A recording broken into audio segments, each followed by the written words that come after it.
네, 오밤중 뉴스 함께하고 계십니다. 오늘 이 시간 이경 전 민주당 대변인과 함께하고 있습니다. 첫 번째 주제 상당히 강렬했습니다. 입 벌구 윤석열. 네. 그동안 제가 이경 대변인하고 참 오랫동안 방송을 좀 해왔는데 이렇게 센 주제 제목을 세게 가져온 것도 좀 드물었다는 생각이 그쵸. 들더라고요. 제 수준에서는 이제 뭐 거짓말, 윤석열의 거짓말 이랬을 것 같은데 네. 오늘은 그냥 입벌구가 맞다. 예. 그래서 좀 밋밋했죠, 항상 제가. 근데 이거는 그 거짓말이라고 하기에는 너무 앙증맞고 귀여운 윤석열한테는 이 거짓말이라는 표현도 앙증맞고 귀여운 거예요. 앙증맞고 네. 귀여운. 윤석열이라는 사람한테는 그것도 용납할 수 없었어요. 제가 요즘에 참 속이 후련하다 싶은 것이 몇 년 전까지만 해도 제가 윤석열은 이상한 놈, 깡패, 저 새끼 또라이, 무식한 놈 이러면은 사람들이 저보고 그치. 톤 좀 낮추라고. 근데 요새는 사람들이 제가 했던 말이 다 진실이래. 이제 맞아요. 알겠다는 거예요. 그러니까 저랑 네네. 비슷한 얘기를 했던 분이 최강욱 의원님이셨거든요. 네네네. 그 최강욱 의원님은 계속해서 톤을 높여 가시는 거야. 그러면서 이제 그 윤석열이 얼마나 이 나쁜 놈이냐 하면서 이렇게 막 말씀을 맞아요. 하셨던 거거든요. 또 경험한 것들, 직접 본 것들이 또 있으니까. 네. 그래서 요즘에는 입벌구 윤석열은 우리 이경 대변인 수준에서는 엄청 센 거지만 제가 생각보다 센 발언을 잘 못해요. 그 네. 어휘가 부족해요, 센 쪽으로는. 입벌구는 저한테 가장 센 거였었죠. 네. 별도 패치가 필요하군요. 그러니까 다른 분들은 제가 막 센 발언을 되게 잘한다고 생각을 하실 텐데 어휘가 부족해요, 센 쪽으로는. 좀 그러니까 배우고 싶어, 어디서요.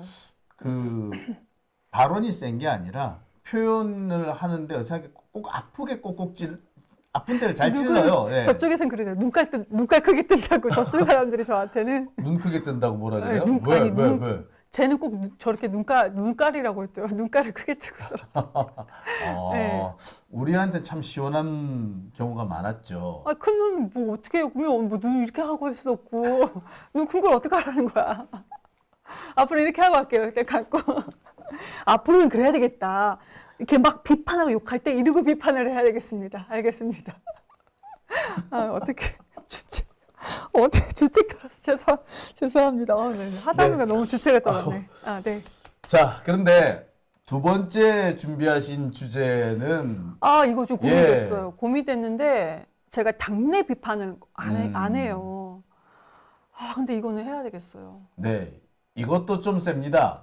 당내 비판 저 네, 진짜 안 계엄령 하거든요. 막을 땐 뭐하다가 이제 와서 수박질인가? 어우, 네, 제가 우리 이경 대변인한테 수박이란 말도 제가 잘 못 들었거든요. 저 수박이란 표현 안 하죠. 안 하죠. 네. 예. 수박은 제가 수박이라고 했다가 낙엽이라고 그랬다가 네. 똥파리라고 그랬다가 막 이렇게 하는데 그런 얘기 할 때마다 말리는 사람이었죠. 네, 맞아요. 근데 오늘은 이렇게 수박질인가?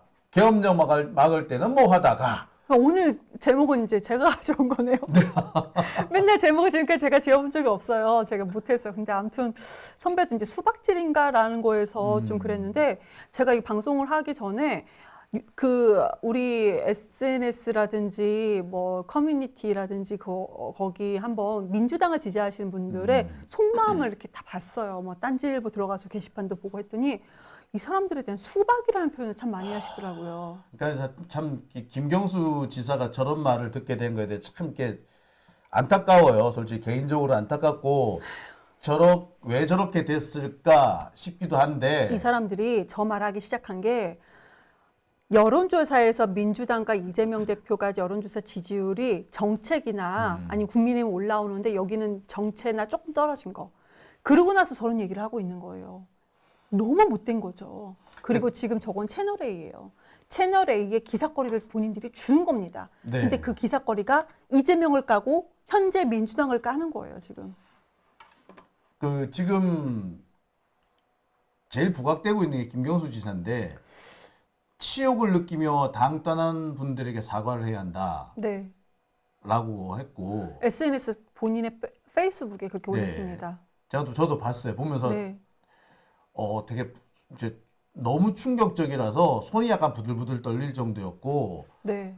김동연은 뭐 그러려니 했습니다. 워낙에 그런 일이 잦았기 때문에. 김동연은 지금 저 채널A 저기 나오는 것보다 다른 얘기를 좀 센 걸 해서 김동연 의원 이따가 다시 한번 이분은 모르겠어요. 김동연 의원이 뭐 잘한 것도 있다 칭찬하시는 분들도 있겠지만 지금 이 발언에 대해서 저희가 정말로 질근질근 씹어야 됩니다. 물어뜯고 씹어야 돼요. 이 발언에 대해서는 지금 이 시기에 우리가 절대 해서는 안 되는 얘기를 본인이 했습니다. 그러니까 뭐 이런 부분이 있어요. 그러니까 이 김경수 지사가 올린 SNS가 이거잖아요. 이 부분이에요. 네, 이렇게 뒤에도 밑에 지금 제가 한 3분의 1만 캡처를 한 거고요. 거기서 오늘 제가 꼭 지적하고 싶었던 것은 이제 노란 부분으로 했는데, 네. 그러니까 당 떠난 사람들, 그러니까 치욕스러워서 당에서 멀어지거나 떠난 분들, 이 사람들이 함께할 최소한의 조건만 갖춰지면 언제든지 힘을 모아주실 분들입니다. 진심으로 사과하고 기꺼이 돌아올 수 있도록 해야 합니다. 아니 왜 사과를 하라는 거예요? 아니 그리고요. 우리가 뭐가 치욕스럽죠? 지난 총선 과정에서 치욕스럽게 당을 떠난 사람들이래요. 이 사람들 경선에서 떨어져서 당원들이 선택받지 못해서 떠난 사람들 아닌가요? 그렇죠. 본인이 가만히 나는 다선이고 과거에 내가 좀 유명했으니까 나를 전략공천해야 되는데 헤매고 있다가 안 됐으니까 이런 거 아닌가요? 만약에 지금 당 떠난 사람들이 내가 어느 지역에 내가 가고 싶은 지역에 내가 경선하겠다라고 한 사람 단 한 명도 없습니다. 저는 김경수 지사가 시각을 좀 넓혔으면 좋겠다 생각이 들어요. 주변에 아마 뻔한 사람들이 뻔한 얘기를 하니까 그 뻔한 얘기만 듣고 뻔한 얘기를 지금 반복하고 있다라는 생각이 들어요. 만나는 사람은 폭을 좀 넓혔으면 합니다. 지금 누가 떠난 사람들이 치욕을 느꼈다고 솔직히 저는 말하고 싶은 게 나간 사람 그 사람 때문에 내가 치욕스러워 내가 모욕을 느꼈어요. 그 사람들이요. 내 보냈습니까? 본인들이 나한테 전략공천 주거나 단수공천 안 주니까 아니면 경선에서 떨어지니까 그러니까 나간 거잖아요. 아니 그리고 당장 이낙연이라는 사람도 그렇고 이상민 같은 사람도 그렇고 네. 그냥 본인이 그러면 경선을 잘 하든가. 그럼요. 그게 아니라 본인이 무슨 짓을 했어요. 툭하면은 이재명을 내쫓기 위해서 올해 2022년뿐만 아니라 2023년부터 거의 매달 그러니까 2022년 그 전당대회 이후부터 네. 거의 매달마다 툭하면은 이재명 그 위기론, 몇 월 위기론. 내가 기억도 많이 나. 맞아. 맨 처음 위기론 나온 게 8월 위기론이었어요. 이재명 대표가 당선된 게 8월이었는데 바로 8월에 8월 위기론 나왔는데 조금 있다가 9월 위기론, 10월 위기론 하고 있었거든요. 근데 10월, 9월 위기론 때 그때 정진상 실장이라든지 이런 사람들이 구속이 됐다고요. 맞아요. 그러면서 9월 위기론, 10월 위기론 하는데 그리고 11월 달에 2020년 11월 달에 검찰이 민주당 당사를 쳐들어왔단 말이에요. 네, 맞아요. 사상 초유의. 네. 그러고 있다가 2022년 2월 되니까 2월 위기론이라 그랬어. 맞아요. 그러다가 3월 위기론이라 그러다가 그 당시에 누가 나옵니까? 그러면서 소위 말하는 삼총리 비대위란 얘기 나오잖아요. 네네. 그러고 삼총리 비대위 나오자마자 갑자기 미국에 있던 이낙연 국내 귀국하잖아요. 맞아요. 아유. 자, 그런 상황, 그러고 있다가 그 상황을 넘어가니까 한동안 또 조용하다가 갑자기 10월 위기론 나오잖아요. 네. 그리고 그 무렵에 8월 위기론, 10월 위기론 나오는데 그 무렵에 이재명 대표 구속영장 청구되죠. 구속영장 2번 청구됐었잖아요. 2월에 한 번, 10월에 한 번. 근데 그때마다 몇 달 전부터 위기론 나왔다. 마치 검찰이 뭘 하기 전에 미리 뿌려놓는 것처럼. 맞아요. 그랬던 사람들을 당연히 그랬던 사람들이 어떻게 공천을 받아요? 그때마다 당을 지켜주신 분들이 당원이었어요. 그럼요. 당원이 아니더라도 민주당 지지하시는 분들이었고요. 아니 그러면 그 민주당에서 다선을 했던 사람들, 아니 민주당에서 본인들이 국회의원 했던 사람들, 이런 사람들이 당을 지킨 게 아니고 당원들이었습니다. 그러면서 하는 얘기가 나 김경수 지사 제가 지금까지 비판 한 번 안 하다가 지금 처음 하는 건데요. 최소한의 조건만 갖춰지면 언제든지 힘을 모아주실 분들입니다. 전 이 말에 뭔 소리야? 무슨 조건? 어떤 최소한의 조건을 갖추라는 거야? 갖춰주라는 거야? 그러니까 뭘 바라는 거야? 어쩌라는 거지? 최소한의 조건이 갖춰질 사람이면 나가지 말든가. 아니 그게요. 말이 웃긴 게 당신이 당을 지켜야 될 사람들입니다. 당이 싫다고 해서 이재명이 싫다고 나갔어요. 근데 이제 와서 나한테 최소한의 조건을 갖춰줘봐. 어디 싸가지 없게 뭘 조건을- 나갈 때는 언제고. 아니 본인들이 뭐가 얼마나 대단하다고? 안 아니, 그래요? 그러고 아니, 뭐 조건을 갖춰달라고 합니까? 진심으로 사과하라니. 누가 잘못했는데 잘못한 게 누군데 누가 누구 보고 사과하라 그래. 이 사람 김경수 지사 감옥에 있다가 나온 지 얼마 안 돼서 외국 나갔다가 이제 갑자기 돌아와가지고 지금 사태 파악이 안 되고 그것도- 사리 분별이 안 되는 것 같아요. 그것도 이제요. 이 사람 정말 못한 게 이 기사의 댓글이 아니 계엄 선포 때 뭐 하고 이제 와서 이러냐고. 그러니까 계엄 선포 그 난리 날 때 당원 그러니까 국민들이 민주당 지지하신 분들이 아니었어요. 정말 국민들이 국회를 지키고 계엄 선포를 막아냈고 민주당의 국회의원들이 담을 넘어가면서 이걸 막았는데 그때는 조용히 있다가 지금 이제 와서 지지율이 조금 떨어진다는 여론조사가 나오니까 그때는 아무 말도 안 하고 있었잖아요. 윤석열 비판 하나도 안 하고 가만히 있다가 왜 이제 와서 왜 총뿌리를 왜 민주당 쪽으로 왜 이재명한테 그러니까 겨룹니까? 이 사람들은 윤석열과 싸우는 데는 무능하고 이재명한테 총뿌리 겨누는 데는 매우 유능한 아주 이상한 작자들인 거죠. 왜 이런지 모르겠어요. 그러니까 그러니까 전 저기 김경수 지사가 지금 정신을 못 차렸다는 생각밖에 안 들어요. 감옥에 있다가 나오자마자 외국 나갔잖아요. 그리고 네. 이번에 계엄령 선포하고 끝나고 난 다음에 계엄령 맞고 난 다음에 들어왔잖아요. 그러면서 네. 자기가 지금 사태 파악을 못 하고 있는 것 같고 만나는 사람들이 수박들을 만나 보니까 생각이 편향으로 가고 있다는 생각밖에 안 들어요. 그리고 내가 분명히 지적을 하는데 대선 앞두고 나도 끼워달라고 숟가락 얻는 사람들, 그 사람들은 절대로 받아들이면 안 됩니다. 그런 그럼요. 사람들을 받아들였다가 실패했던 게 문재인 대통령이었어요. 네. 얼마나 고생을 하고 정말 많은 치적을 남겼는데 실패한 정권이라는 식으로 비난을 받는 이유가 뭡니까?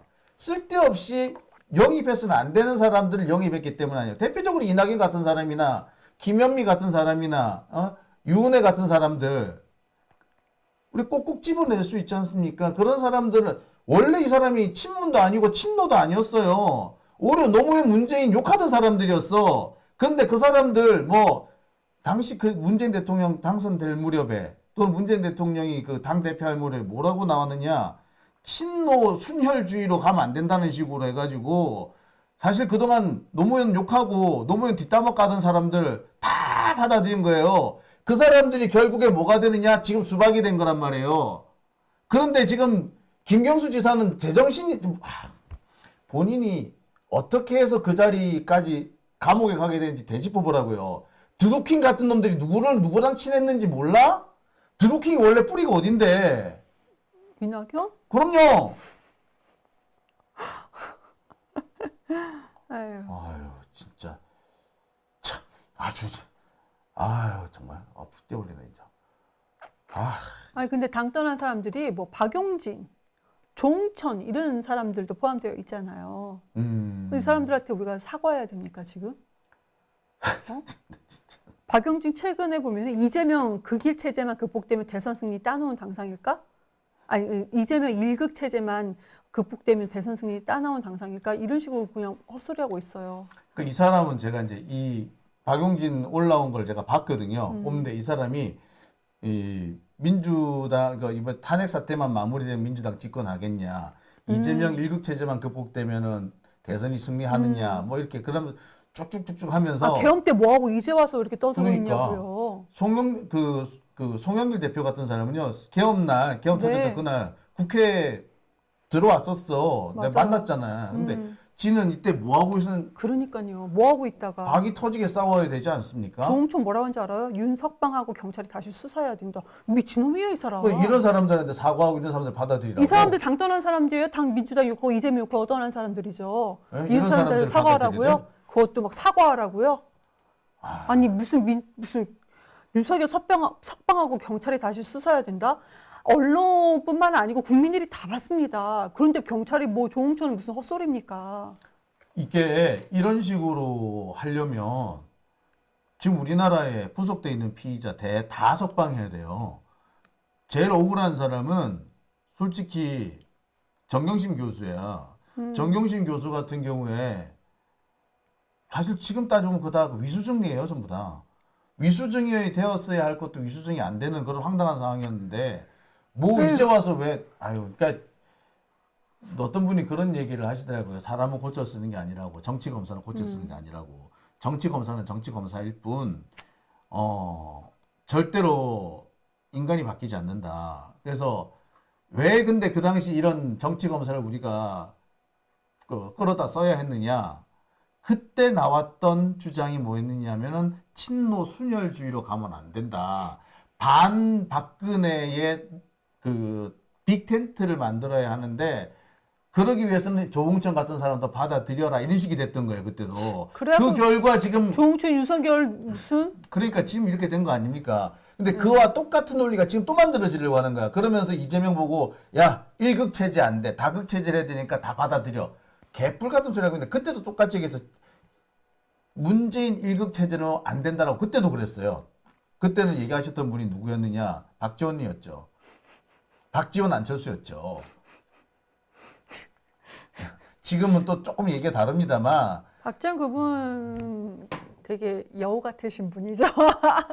네, 그러니까 저는 매번 느끼는 것이 어쩜 이렇게 시간이 바뀌었는데도 변화하지 않는가. 그리고 정말 답답한 거는 우리 민주 진보 진영의 그 나름 그 노력을 해오시고 그 공헌하셨던 분들이 어쩜 이렇게 기가 얇아가지고 매번 똑같이 당하느냐. 에? 김경수 지사한테 화가 나는 부분도 그 부분이에요. 저는 제일 화가 나는 게 이미 한 번 당했지 않냐고. 본인이 그렇게 처절하게 당해놓고 또 당하느냐고. 이보세요. 당신 감옥에 보낸 사람이 그놈들이야. 그러니까 박선원 의원이 노무현 대통령을 김경수 지사랑 같이 그때 모셨던 분이잖아요. 박선원 의원. 네. 박선원 의원이 SNS 글을 올린 게 있어요. 아주 간결하게 올렸죠. 김경수를 얘기한 것 같아요. 윤석열의 탄압받은 자, 윤석열의 사면받은 자. 그러니까 간결하게. 네. 근데 윤석열한테 탄압을 받았으면 본인이 나와서 그러면 드루킹에 대해서 뭔가 얘기를 한다든지 아니면 윤석열에 대해 비판을 한다든지 조용히 있다가 윤석열한테 사면받아가지고 사면한 윤석열이 김건희가 원하는 대로 지금 오히려 총뿌리 끝을, 칼 끝을 민주당 이재명한테 겨누고 있어요. 꼭두각시처럼. 그 윤석열이 김경수 지사를 사면해 준 게 이재명하고 싸우라고 사면해 줬다는 거 그거 뭐 대부분 다 알고 있는 사실이지 않습니까? 저 대선 주자 본인이 그러니까. 저는 그분이 대선 주자라고 생각하지는 않아요. 근데 언론에서 대선 주자인 것처럼 마치 그렇게 띄워주니까 뭔가 큰 오해 착각을 하고 있나 이런 생각도 들고요. 이 사람이 한 게 뭐 있다고 이제 와서 이러고 있습니까? 그러니까 같이 그 당시에 있었던 노무현 전 대통령 같이 모셨던 박선원 의원이 얼마나 가짜냐면 이렇게 딱 정리를 하겠습니까? 그러니까 솔직히 무기력 무능력 했어요. 그래놓고선 이제 와가지고 그리고 저는 제일 황당했던 사람이 사실은 박용진이었어요. 박용진이 왜 제가 황당했느냐면 이 사람이 자기가 글을 올리면서 그런 얘기를 했더라고요. 그 과도한 PC주의 그러면서 또 뭐 능력도 없으면서 엄청 잘난 척하는 거 뭐 이런 얘기 딱 그런 것들을 빨리 고치지 않고 어떻게 뭐 집권 정당이 되는 동 이렇게 얘기하고 있더라고요. 뭔 소리요, 그 사람? 근데 나는 솔직히 네 얘기냐? 얘기잖아. 그러니까 저는 지금 지 얘기하고 있는 그러니까 과도한 PC주의의 대표적인 사람이 박용진 아니었나? 능력도 없으면서 능력도 없으면서 잘난 척한 것도 이 사람이 아니었나? 박용진 약간 보면은 작법이 있거든요. 많은 분들은 그 사람이 그게 보이는데 본인은 모르나 봐요. 본인은 모르나 봐. 잘 보이는 거울 하나 선물하고 싶네요. 거울을 반사 이러고 싶은데. 네. 그런데 뭐 뭐니 해도 지금 우리를 제일 열받게 하시는 분은 요 분이죠. 김동연. 사법 리스크 처음에 꺼냈던 게 저기였어요. 이낙연 쪽이었었죠. 사법 리스크란 말이 사실 나온 게 사실은 이낙연 쪽에서 나왔죠. 그렇죠. 그러니까 국민의힘 쪽이나 그쪽 지지자분들이 계속 사법 리스크로 발목을 계속 잡고 그런 프레임을 쌓았는데 지금 이 시점에 김동연이 이재명 대표 2심서 당선 무효행 때 지장 있을 것이라는 제목으로 이미 보도가 된 거 있고 그 안에는 무슨 글이 있냐면 최근의 상황을 놓고 볼 적에 본인이 한 말입니다. 또 국민들의 도덕성이나 사법 리스크에 대한 정서로 봤을 적에 만약에 2심서 당선 무효이 나온다면 아무 일도 없었던 것처럼 가지 않을 것이다. 뭔 지금 사법 리스크 얘기를 왜 합니까? 이 사람이 갑자기 나타나서. 아니, 사법 리스크 아니 똑같이 만들 수도 있어요. 김동연 같은 경우에도 하나하나 다 시비 걸어가지고 이 사람 지금 관용차 뭐 하는지 뭐 먹는지 이런 거 하나하나 다 무조건 기소하고 수사하면은 지금 자기는 온전할 것 같습니까? 그러니까. 그럼 나중에 무죄가 나와. 그래도 자기도 사법 리스크 그러니까요. 대상이 됩니다. 지금 그 김동연 지사 같은 경우에 제일 말 나오는 게 그 모 비서관의 인사 개입 문제예요. 네. 그러니까 유명한 얘기더라고. 이 얘기를 하면은 누구 이름이 다다다닥 나오고 그 사람 지금 뭐 하고 있고 그 사람이 손댄 인사가 뭐고 그리고 그 사람 때문에 날아간 사람이 누구 그리고 뭐 비서관끼리 그 끼리 싸움이 나가지고 뭐 어쨌는데 그 싸움을 뭐라고 부른다까지 나옵디다. 그거 하나하나 뭐 이게 사실이든 아니든 간에 하나하나 끄집어내 가지고 그거를 기소하고 유죄로 만들고 그러면 김동연도 못 견딜 걸요. 이재명 몇십 년을 탈탈 털었는데 지금 나오는 게 이런 정도잖아요. 네. 김동연 한번 그 몇십 년도 필요 없어. 한 10년 동안 한번 당해봐야 돼, 이 사람도. 그러니까 사람이 아니 그 역지사지라는 게 있지 않습니까? 근데 이분은 그런 마음도 안 드나 봐요. 아니 사법 리스크라는 표현을 지금 탄핵 정국에 계엄 지금 헌재에서 이거를 재판받고 있는 도중에 어떻게 이런 얘기를 합니까? 그거 보니까 유시민 작가가 이 얘기를 다 하셨더라고요. 아주 꽤 시원하게 어제 네. 하셨던 거죠. 예. 아주 매우 시원하게 했는데 제가 하고 싶은 얘기를 역시 유시민 작가가 예리하게 다 담으셨습니다. 네, 한번 볼까요? 네. 윤석열 대통령이 이재명 대표를 계속 죽이려고 그랬어요. 검찰권을 동원해서 정치 현장에서 말살해버리려고 했어요. 민주당에서 누군가가 대통령이 되어가지고 그대로 해줬으면 좋겠어요. 윤 대통령이 이재명 대표에게 한 것처럼. 야당이 될 거 아니에요, 국힘당은. 야당의 주요 인사들, 국힘당의 대통령 후보가 됐던 사람들의 모든 생활을 탈탈 털어서 우리 시장님 같으면 관용차 사용 내역이라든가 법인카드 사용 실적이라든가 싹 다 뒤져서 나중에 무죄가 나건 유죄가 나건 상관없이 기소할 수 있는 모든 것을 다 기소해서 일주일에 3번, 4번씩 법정에 출입하게 만들고 그 사람을 향해서 저거 봐. 저 사람은 사법 리스크가 있어. 그런 식으로 하면 안 되죠. 이렇게 하면 안 된다는 거 제가 다 아는데요. 지금 이재명 대표를 사법 리스크가 있는 정치인이라고 얘기하는 그 모든 사람은 윤석열 대통령이 대통령의 권한을 가지고 검찰을 동원해서 그를 정치적으로 제거하려고 했던 그 집요한 시도에 대해서 정당하다고 인정하는 거예요. 그 조건 위에서 사법 리스크라는 말을 계속 쓰고 있기 때문에 이것이야말로 민주주의에서는 허용돼서는 안 될 불관용의 상징적인 대표적인 행위다. 저는 그렇게 생각해요.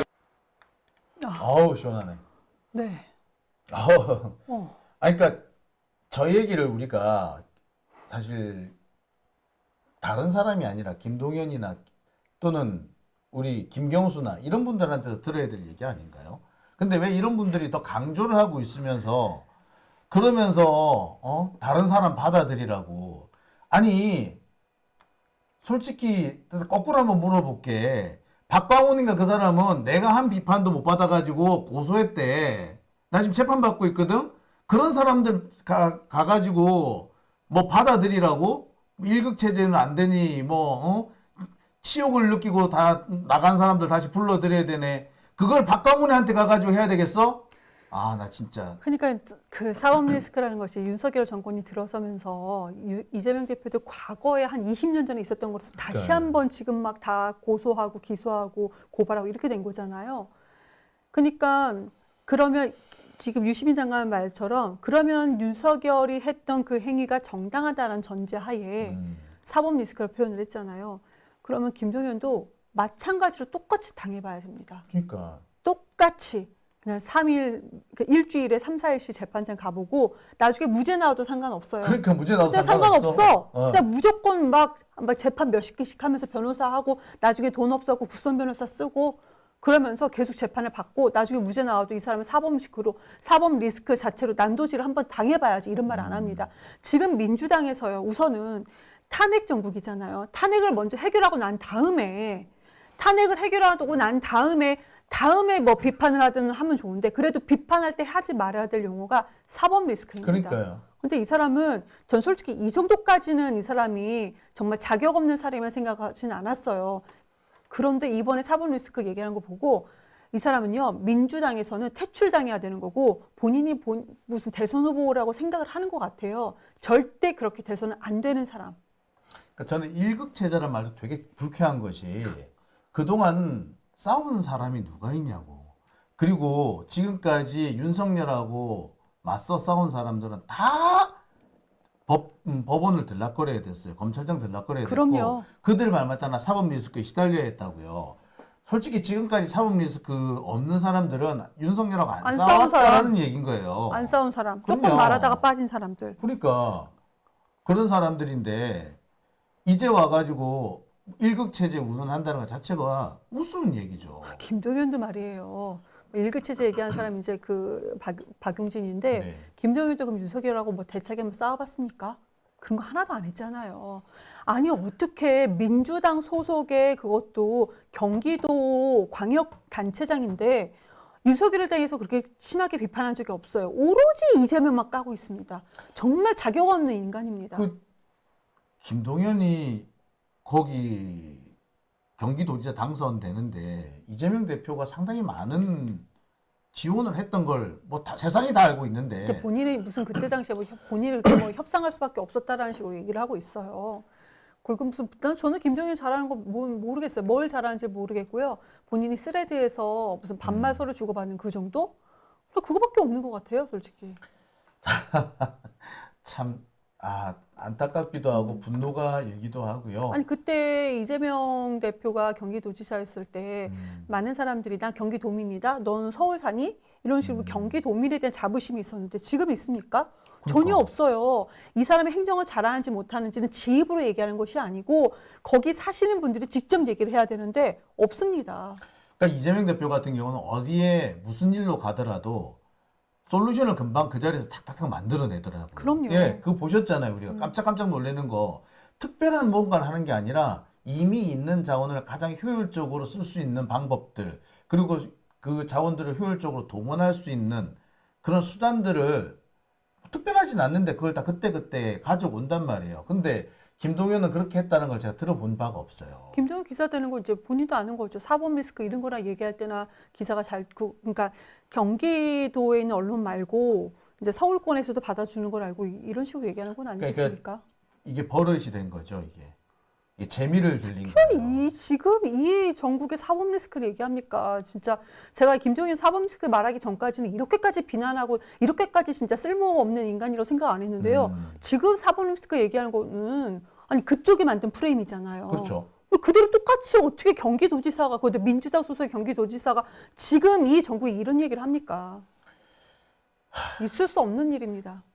참 화가 난 대목이 이게 지금 우리가 지금 그 얘기를 할 때냐고. 지금 저기 대선 얘기를 할 때가 아니잖아요. 근데 지금 다들 그럼요. 벌써 관심이 대선에 가 있어. 그러니까요. 지네들이 무슨 대선 후보인 줄 알고 있는 것 같아요. 지금 아직까지 내란 진압 안 됐어요. 윤석열 저 어떻게 하는지 보셨잖아. 근데 이게 윤석열 내란을 어떻게 진압할 것인가 거기에 힘을 보탤 생각은 안 하고 지금 자꾸 대선을 어떻게 하느냐, 누가 대선 나갈 거냐. 얼마 전에 양기된가 하는 그놈은 대선 룰 정하라고. 미친놈 아니야. 지금 대선 룰 정하면 딴 사람들 욕해, 진짜 욕해. 오만하다고. 그럼요. 근데 그 양기대라는 놈은 일부러 그렇게 코너로 몰고 가는 거예요. 양기대가 그렇게 얘기하잖아요. 근데 진짜로 양기대처럼 뭐 대선 룰 정한다는 얘기 한번 비치게만 내비쳐봐. 그러면 곧바로 양기대와 비슷하게 같은 동네에 있는 사람이 바로 욕하고 나올 거야. 지들끼리 한 놈이 동 뜨고 한 놈이 뒤통수 때리고 짠 걸 거야, 이거 완전히. 아니, 어쨌거나 이게 말이 되는 소리를 해야 될 거 아닙니까? 아우, 참. 아우, 열받아. 말하다 보니까 또 핏대를 올렸네요. 저는 김경수도 그렇지만 김동연이 이번에 절대적으로 해서는 안 되는 얘기를 했습니다. 근데 싹을 오늘 잘라버려야 돼요. 유달리 오늘 이경 대변인 목소리 많이 높이시네요. 아니, 사법 리스크가 뭐예요 지금. 말도 안 되는 소리를 하고 자빠졌어요 진짜로. 오늘 보니까 눈이 왜 그 눈 동그랗게 눈 이렇게 하는지 알겠다. 무섭다 약간. 사법 네. 리스크가 뭐예요 이렇게 해야지. 예. 진짜. 이경 대변인한테 욕먹는 사람이면 무섭게 보이겠다. 그런 게 여러분 그렇게 느끼시죠? 네. 자, 마무리 이렇게 훈훈하게 네. 했습니다. 네, 고맙습니다. 네. 오늘 여기까지 하고요. 네. 다음 주에는 진짜 화요일에 뵐게요. 네, 화요일에 뵙겠습니다. 오늘은 저는 제가 방송 이게 꼭 이 주제를 말씀을 나누고 싶어서 제가 나온다고 했습니다. 제가 나오라고 했습니다. 주제를 너무 찾기 너무 힘들어가지고. 저한테 찾아오라고. 네. 아무튼 오늘 고생 많이 네. 하셨고요. 네, 오늘 감사합니다. 네, 다음 주에 뵙겠습니다. 다음 주에 뵙겠습니다. 네.